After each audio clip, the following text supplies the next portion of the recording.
Aujourd'hui, maman est morte. Ou peut-être hier, je ne sais pas. J'ai reçu un télégramme de l'asile, mère décédée, enterrement demain, sentiment distingué. Cela ne veut rien dire, c'était peut-être hier. L'asile de vieillards est à Marengo, à 80 km d'Alger. Je prendrai l'autobus à 2 heures et j'arriverai dans l'après-midi. Ainsi je pourrai veiller et je rentrerai demain soir. J'ai demandé 2 jours de congé à mon patron et il ne pouvait pas me les refuser avec une excuse pareille. Mais il n'avait pas l'air content. Je lui ai même dit « Ce n'est pas de ma faute ». Il n'a pas répondu. J'ai pensé alors que je n'aurais pas dû lui dire cela. En somme, je n'avais pas à m'excuser. C'était plutôt à lui de me présenter ses condoléances.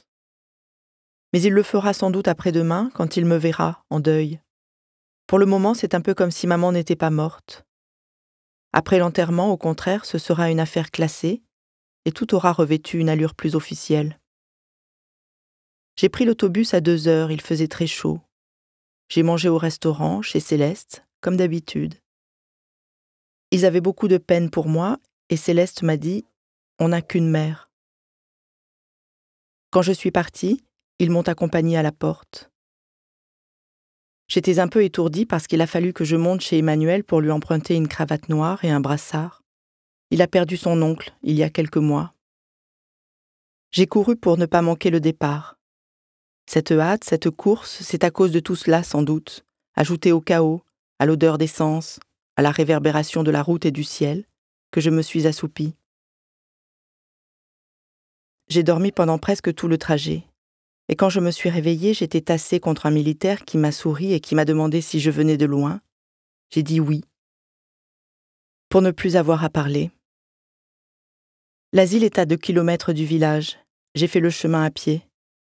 J'ai voulu voir maman tout de suite, mais le concierge m'a dit qu'il fallait que je rencontre le directeur. Comme il était occupé, j'ai attendu un peu. Pendant tout ce temps, le concierge a parlé et ensuite j'ai vu le directeur. Il m'a reçu dans son bureau.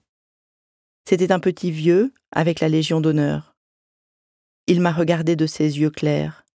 Puis il m'a serré la main qu'il a gardée si longtemps que je ne savais trop comment la retirer. Il a consulté un dossier et m'a dit « Madame Meursault est entrée il y a 3 ans. Vous étiez son seul soutien. » J'ai cru qu'il me reprochait quelque chose et j'ai commencé à lui expliquer. Mais il m'a interrompu. « Vous n'avez pas à vous justifier, mon cher enfant. J'ai lu le dossier de votre mère, vous ne pouviez subvenir à ses besoins. Il fallait une garde, vos salaires sont modestes.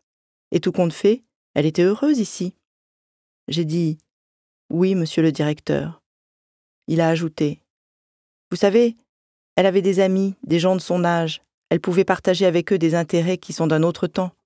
Vous êtes jeune, et elle devait s'ennuyer avec vous. » C'était vrai.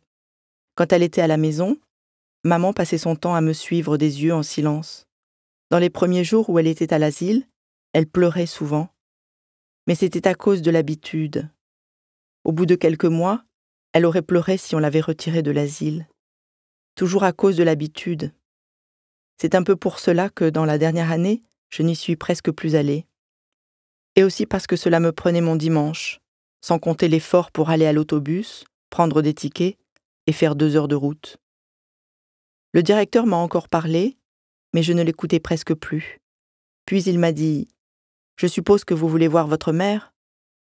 Je me suis levée sans rien dire et il m'a précédée vers la porte. Dans l'escalier, il m'a expliqué « Nous l'avons transportée dans notre petite morgue pour ne pas impressionner les autres. Chaque fois qu'un pensionnaire meurt, les autres sont nerveux pendant 2 ou 3 jours et ça rend le service difficile. »